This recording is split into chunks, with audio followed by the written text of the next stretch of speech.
Fala pessoal, tudo bem com vocês? Crise com o goleiro Adriel, uma crise no gol.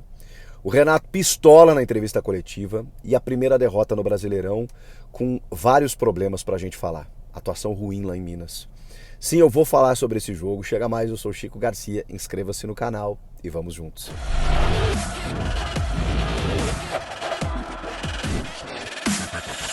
Achei curioso que muita gente ficou me cobrando que eu não gravei um vídeo, que eu só gravo vídeo quando o Grêmio ganha e tudo mais. Uma rápida explicação, gente. Eu não vi o jogo porque eu estava trabalhando na estreia do Dorival Júnior com o São Paulo aqui no Morumbi pela Rádio Band News FM. Isso acontece muitas vezes. Eu não vou conseguir assistir todos os jogos, nem o do meu time. Então, eu não tenho nenhum problema de gravar aqui, fazendo críticas necessárias quando o Grêmio perde, tá? Vamos lá, vamos falar sobre esse jogo, porque depois busquei informações, vi os melhores momentos que eu pude ver, as escolhas do Renato, a crise depois da entrevista coletiva, e é isso que eu tô trazendo aqui para vocês. O Grêmio não jogou bem. O Grêmio, eu consegui, inclusive, voltando para casa, não é a mesma coisa, né? Vendo um pouquinho do jogo no momento que ele estava acontecendo. E aí depois eu peguei o jogo desde o início. Cara, o Grêmio sofre muito. O Grêmio definiu um modelo no começo do ano e não consegue manter esse modelo quando perde alguns jogadores. Parece um time aí, né? Tipo o Corinthians que perdeu o Renato Augusto e não conseguiu mais desenvolver taticamente o jogo. Mas é isso. O Grêmio não perdeu o Renato Augusto, mas perdeu o PP, que era um fiador desse meio campo móvel do Renato, um jogador que foi comparado ao Maicon quando chegou, que tá para voltar de lesão, mas sem ele, e aí em vários jogos o Grêmio perdeu ao mesmo tempo ele e o Carbajo, ou ele, o Vijaçante e o Carbajo, o Cristaldo chegou a se ausentar na reta final do Gaúcho também, para vocês terem uma ideia. Então assim, o Grêmio perdeu muitos jogadores para uma mesma função. E é claro que o Grêmio vai ter dificuldades quando precisar recorrer ao grupo de jogadores, e eu não posso nem cobrar da direção isso, porque a direção montou um time, o Grêmio sequer tinha um time. Montou um time titular, mas é óbvio que vai sofrer com algumas carências, ainda mais numa temporada com o Campeonato Brasileiro de fôlego como mesmo o Grêmio tendo só 2 competições, é difícil quando você não tem os jogadores. E aí o Grêmio precisou recorrer em determinado momento a Thiago Santos, Tassiano, que já foram embora, agora o Lucas Silva, que, vamos lá, tem uma reta final de Gaúcho interessante e tudo mais, mas não é um jogador afirmado no clube.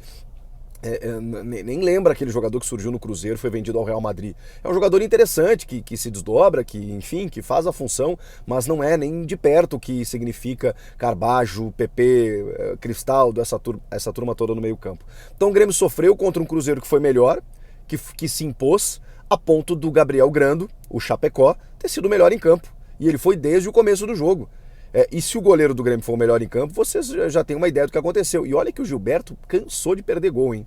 O Gilberto tá numa fase terrível, o Gilberto tá num jejum de gols, porque se ele tivesse o pé mais calibrado, o Cruzeiro teria vencido com mais facilidade. O Soares, dentro desse meio campo que o Grêmio estabeleceu, qual foi a saída do Renato? O Renato deslocou o Bitelo de onde ele estava mais rendendo.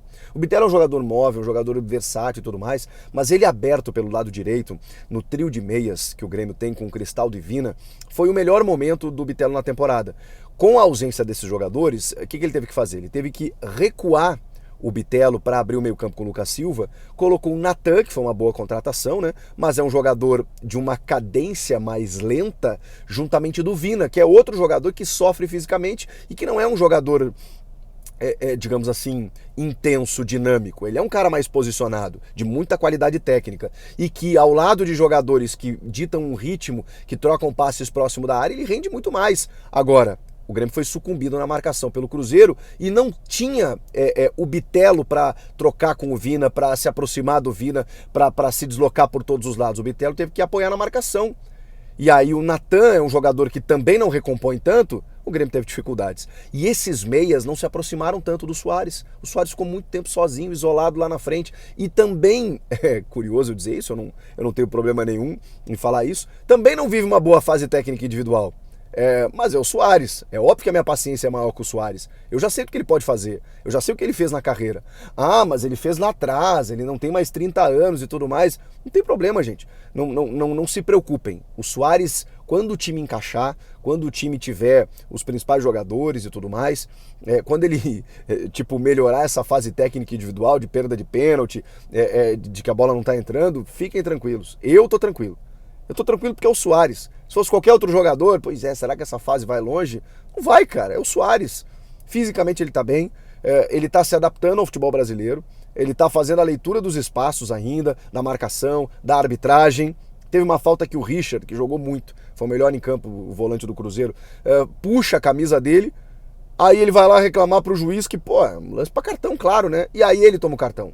Então tudo isso ele tá se adaptando, ele tá brigando mais do que deveria com a arbitragem, ele tá irritado consigo mesmo porque não tá conseguindo fazer aquilo que a gente sabe que ele consegue fazer, mas eu não tô preocupado. Eu não tô preocupado. Acho que uma hora ele vai desencantar. Pela qualidade que ele tem. Mas é fato que o Grêmio não jogou bem, o Soares não jogou bem, ninguém jogou bem. Enfim, foi uma derrota merecida, justa. O Cruzeiro mereceu vencer até por um placar superior, tá? Mas vamos lá. Aí depois, na entrevista coletiva, o Renato finalmente explicou por que o goleiro Adriel foi tirado do time e de repente jogou o Gabriel Grando. Que jogou bem, tá? Muita gente acha que ele falhou no gol. O Bruno Rodrigues errou em bola, né? E até dificultou para ele, porque encobriu ele, enfim, ele salvou o Grêmio muitas vezes. Aí, o Renato vai para a coletiva e dispara contra o Adriel. Cara, isso surpreendeu muito, porque o Adriel foi um cara bancado pelo Renato. O Renato começa o ano, e isso é importante a gente falar, sem a confiança necessária, tanto no Gabriel Grando quanto no Breno. O Breno campeão olímpico com a seleção brasileira. Reserva, mas estava lá na seleção. E que eu acho um bom goleiro também. Mas o Roger chegou a revezar os dois, o Gabriel ou o Breno, porque eles têm mais ou menos a mesma idade. O Breno, quando foi para a seleção, o Gabriel pegou legal e tudo mais. Aí quando o Breno voltou, tinha essa dúvida. Enfim, o Renato nunca teve a confiança necessária nos dois, tanto que pediu para a direção contratar um goleiro. E o Grêmio quase contratou o Rocher, da seleção uruguaia, que joga no Nacional de Montevidéu. Mesmo time onde estava o Soares, inclusive. Mas é caro e tudo mais, e aí o Renato resolveu bancar o Adriel, que era o terceiro goleiro, tipo, vai você.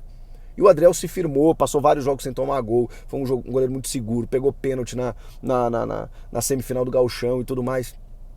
Só que aí me surpreendeu porque o Adriel, pelas informações do Renato e de todo mundo que ficou sabendo lá, vinha cometendo alguns atos de indisciplina fora de campo. Aquela estrelada do jogador que sobe, sabe? E já tinha sido multado pela direção, já tinha sido chamado a atenção, e aí vem a gota d'água. O Adriel resolveu trocar de empresário. Mas aí você vai perguntar, tá, mas qual o problema de trocar de empresário? O jogador decide qual empresário ele quer ter. Sim, é verdade.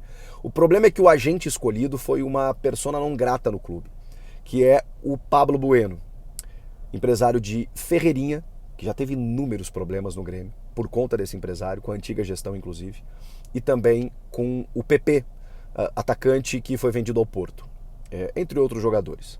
Mas o Adriel, na verdade, o Adriel está agenciado por uma empresa aqui de São Paulo até a metade do ano, e já teria assinado com o Pablo Bueno. Isso desagradou a direção, porque, por exemplo, se a direção quiser vender, vai negociar com quem? Só que aí a direção descobriu que ele assinou ou pré-assinou com outros 4 empresários. Aí tem problema, né? Porque ele acertou, aí eu não sei se de forma oficial, com assinatura, mas ele apalavrou-se, ele acordou com outros 4 empresários. Aí a direção, peraí, só um pouquinho, o que você tá fazendo? E aí tentou conversar com ele e tudo mais, e aí o Renato bancou e disse, não, enquanto não resolver essa situação, porque não dá pro cara ficar acertando com 1000 empresários, porque o empresário, um empresário oferece um carro do ano aqui, o outro uma casa ali, o outro não sei o quê, ele tem 22 anos, ele já tem 2 filhos, é casado e tudo mais, mas provavelmente, né, pelas informações, deu uma deslumbrada, o que é normal. E aí cabe ao Renato dar uma segurada. Agora, se não é a primeira nem a segunda e o jogador insiste, bom, aí foi o que aconteceu. Pode ter mais coisas que a gente ainda não descobriu, tá? Até pro Renato botar o Gabriel, que não era de confiança necessária do Renato, para tirar um goleiro que ele bancou, é porque o cara fez uma porcaria grande aí. Mas enfim, a gente vai aguardar maiores desdobramentos. Que coisa, hein? O Grêmio conseguiu uma crise onde não tinha. O Grêmio não, né? Jogador, enfim, jovem, você tem que lidar com isso o tempo todo. Mas me chamou a atenção que o Renato expôs essa situação. Provavelmente o Renato, pelo perfil que tem de ser paizão, de administrar, o clube já tentou outras coisas e não está conseguindo. E aí vem essa medida drástica aí que ficou todo mundo sabendo. O que você acha disso tudo? Comenta aqui. Inscreva-se no canal e eu volto na próxima. Tchau!